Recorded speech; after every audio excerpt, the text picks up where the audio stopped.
Добрый день, дорогие зрители! Я рада приветствовать вас на своем канале. Кто не знает, меня зовут Юля, и я уже больше 3 лет живу со своей семьей, с 2 детьми и с мужем на Северном Кипре. И свой YouTube-канал мы уже ведем 2,5 года. Также рассказываем про все новшества, которые происходят у нас на острове. Нам очень приятно, что вы смотрите наш канал, что вы ставите нам лайки, подписываетесь и пишите нам комментарии. Сидя вечером с мужем на Северном Кипре, попивая винцо, мы так же, как и вы сейчас, смотрели YouTube-канал. Только мы мониторили разные страны, и нам попалась Италия. И, конечно же, нам захотелось оказаться в этой прекрасной стране. Так как у нас были визы, кстати, шенген-визы мы открывали и для предыдущей поездки, и для этой мы открывали в немецком посольстве на Северном Кипре. И мы решили воспользоваться прекрасной возможностью, пока есть у нас визы, у дочери зимние каникулы, полететь в Италию. Как открыть шенген-визу на Северном Кипре, вы посмотрите в предыдущем нашем видео. Мой муж подробно рассказывает, что для этого необходимо. Итак, наше путешествие заняло 12 дней. Мы посетили 3 города. Побывали в Риме, побывали в прекрасной Флоренции и в Милане. И я хочу вам сказать, что это потрясающие города, очень красивые, и я вам всем рекомендую обязательно их посетить. А кто был уже в этих городах, пожалуйста, напишите в комментарии, что вам очень понравилось и что не понравилось. Кипр – небольшой остров, и если вы приехали жить на Кипр с крупных городов, со столиц, то вам, конечно же, здесь будет скучно. И по возможности, если у вас есть время и финансы, то выезжайте с Северного Кипра. Вам будет более интересно жить, а также вы больше полюбите Северный Кипр. Итак, вернемся в Италию. Посетив Рим, я поняла, что это один из самых красивых европейских городов, в котором сохранилась архитектура, которая была создана еще до нашей эры. Колизей, Пантеон, различные форумы, которые были созданы еще во времена гладиаторов. Это так интересно и так фантастически, что ты оказываешься как будто в каком-то фильме. Рим можно назвать вторым Голливудом. Флоренция – очень красивый, милый, старинный город. Там находятся прекрасные музеи искусств, памятники архитектуры. Оказавшись там, ты ощущаешь себя также в каком-то кино, в каком-то историческом кино. Не хватает только карет, пышных платьев. Очень-очень интересно, и я всем рекомендую посетить Флоренцию. Это музей под открытым небом. 3-й город, который мы посетили, был Милан. Милан более продвинутый, молодой город. Там здание 1850 года. Там я не увидела зданий 500-го или до нашей эры годов. Милан – это более современный город. Это считается 2-й город по величине в Италии. Там находится весь фондовый рынок Италии. Это такой бизнес-центр. И, конечно же, это шопинг. Это рай для всех шопоголиков. Мы прилетели, не было никаких скидок, и поэтому не было шопоголиков, и не было столько туристов. Но были и другие люди, про которых я вам обязательно сейчас расскажу. Кто же меня удивил в Италии? А в Италии меня удивили те же люди, которые меня удивили до этого в Германии. Но только их концентрация была еще больше. Огромное количество мигрантов, огромное количество воришек, огромное количество людей без места жительства и огромное количество темнокожих парней, которые постоянно предлагают что-то нам покурить. Мы жили в центре Милана, но вы знаете, нам было страшно идти по парку, который находился в центре, именно по вечерам, потому что в этих парках спали бомжи, потому что в этих парках было очень грязно, никаких красивых тротуаров, никаких клумб, непокрашенные заборы, скамейки, урны. Мне очень это не понравилось, и мне там, и моему мужу, нашей семье там было по вечерам некомфортно и небезопасно. Видите, рассказ про Италию я начала с такого большого минуса. Нас это волнует. Мы живем на Северном Кипре, потому что здесь очень спокойно. Там мы все старались закрыть, все сумочки спрятать. Когда прилетели на Северный Кипр, я смотрю, мой муж уже свой рюкзак бросил, пошел за чемоданом, рюкзак в одной стороне аэропорта, он пошел в другую, у него уже бдительность пропала, и машина уже все, дверь открыта, уже сумки лежат, он куда-то ушел. В общем, сразу перестроился и такой почувствовал такой дзен. На самом деле жить в спокойствии – это очень классно. Может быть, кому-то на Северном Кипре не хватает каких-то возможностей себя проявить. Но то, что на Северном Кипре спокойно, и люди могут чувствовать себя комфортно с утра до вечера и даже по ночам ходить гулять, это очень важно. Раз я начала уже про минусы, то я расскажу и про второй минус, который я увидела в Италии. Конечно, Италия это уже не та. Законодатели мод, да, но так как у них вот семейный бизнес, у них нету даже в этой моде развития, потому что приходишь в люксовые магазины, смотришь модели и понимаешь, что уже это не модно. То есть у них такое, знаете, постоянство, как бы все, они запатентовали модель, и они дальше не двигаются. И это во всем. То есть архитектура, это было раньше, как вот раньше построили, сделали красивую архитектуру, она сохранилась до наших времен. А что-то создать новое, как, например, в Дубае, да, развивается архитектура, в других странах, они этого не делают. Дальше медицина. Медицина также была в Италии раньше. Сейчас медицины нету там. Когда я пришла в аптеку, хотела купить витамины и сказала, мне только итальянские, фармацевт посмеялся, говорит, а почему итальянские? Я говорю, ну, хорошее качество. Он прям, он смеялся. Мы с дочкой прям заметили, что он смеялся с моих слов.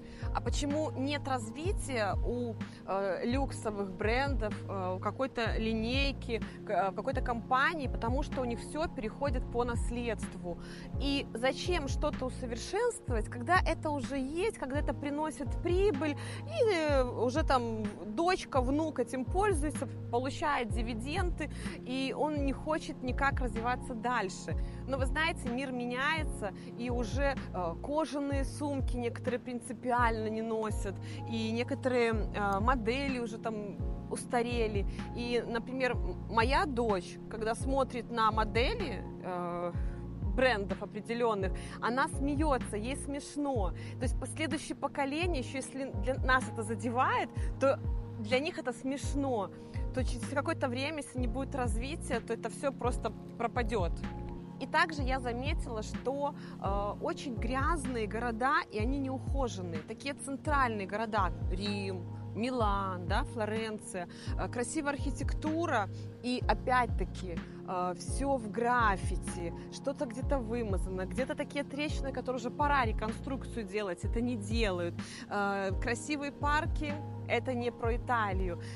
Дороги, видно, были когда-то сделаны отдельно для пешеходов, отдельно для велосипедистов, но за ней нужно ухаживать, нужно разметочку постоянно обновлять, где-то заборы подкрашивать, но они этого не делают. Видимо, я так понимаю, что правительство не вкладывает в свои города в благоустройство, в поддержание.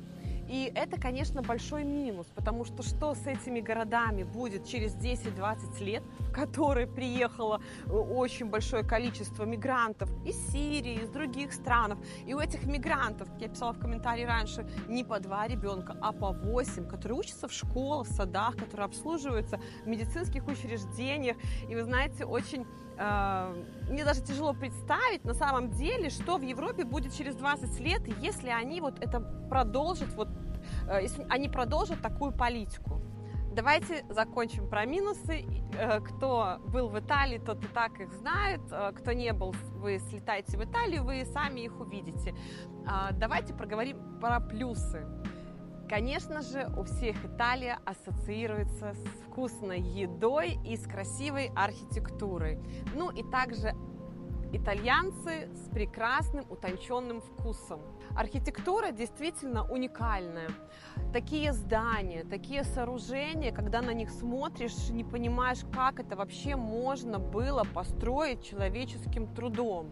В то время, когда не было каких-то машин строительных, когда было все очень примитивно. И вы знаете, это настолько все уникально, настолько красиво, что это потрясающе. Ты ощущаешь, как будто это люди не с этой планеты это создали. И не случайно на столько веков осталось, вот это радует людей. Очень много деятелей искусств, таких великих людей, как Микеланджело, Леонардо да Винчи. Если вам будут говорить, что Италия – это пицца и паста, это действительно правда, потому что итальянская кухня очень вкусная, она очень разнообразная, но вы знаете, что 50% составляют пиццы, и они везде, они очень вкусные. Таких пицц, как в Италии, вы не пробовали нигде, я в том числе. И это 40% паста и ризотто, и всего 10% это другая еда. То есть они такие худенькие, такие стройные, они едят столько углеводов, и у меня в голове не укладывается, почему? А потому что они такие миллиметрщики, да, они люди-ценители, люди вкуса. У них прошутто продается, и они нарезают его, он прозрачный. У них выдержанный вкусный сыр, который они кушают совсем понемножку, не по 300 грамм, как мы, какого-нибудь там российского сыра, пашихонского и так далее. У них трюфельное масло, трюфельная паста, все по чуть-чуть. Они кушают со вкусом, они гурманы. У них эти маленькие помидорки черри, моцарелка, руккола. То есть оно такое все вкусное и красивое, что не хочется этим наедаться, как слон, да? Ты пробуешь то и понимаешь, как это вкусно, как это изысканно. Они сидят в ресторанах, пьют коктейль долго, целый вечер пьют коктейль. Или пьют бутылку вина на компанию 3-4 человека, целый вечер, там, по чуть-чуть.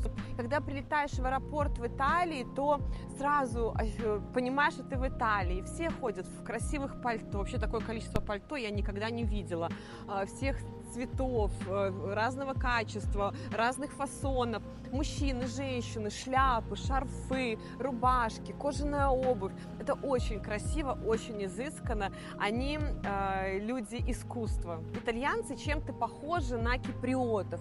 Они тоже такие же общительные, они шумные, они гостеприимные и очень медлительные. И у них, если кто-то что-то пообещал сделать завтра, то может он это сделать через неделю. И у них такая спокойная жизнь, постоянно обед, как вот сиесты в Испании. Вот итальянцы, киприоты, греки, испанцы, это вот люди, которые живут на чили, никуда не торопятся, они все успеют, они, наверное, вот как раз-таки замедлились и ценят эту жизнь.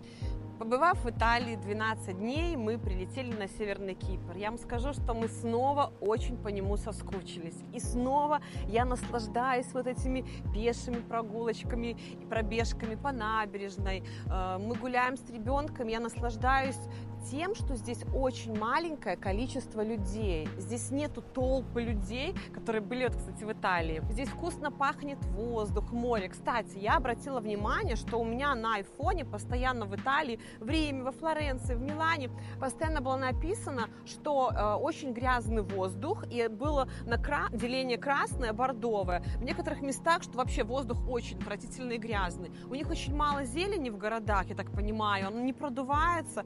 У меня почему-то постоянно, вот кто живет в Италии, обратите внимание, почему вот так, да, как у вас на телефонах напишите, почему такой грязный воздух в Италии, ведь как мне казалось, что там очень чистая экология. И, кстати, я хочу заметить, что там очень развито сельское хозяйство. Мы между городами передвигались на поездах.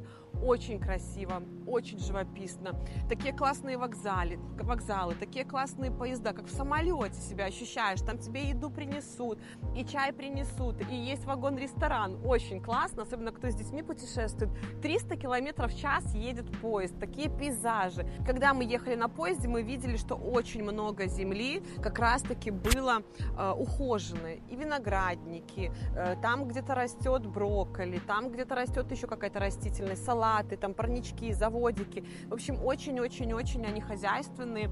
И, конечно же, в Италии вкусная продукция, красивая. Я думала, что тут хорошая экология, но вот в городах, наверное, не хорошая экология.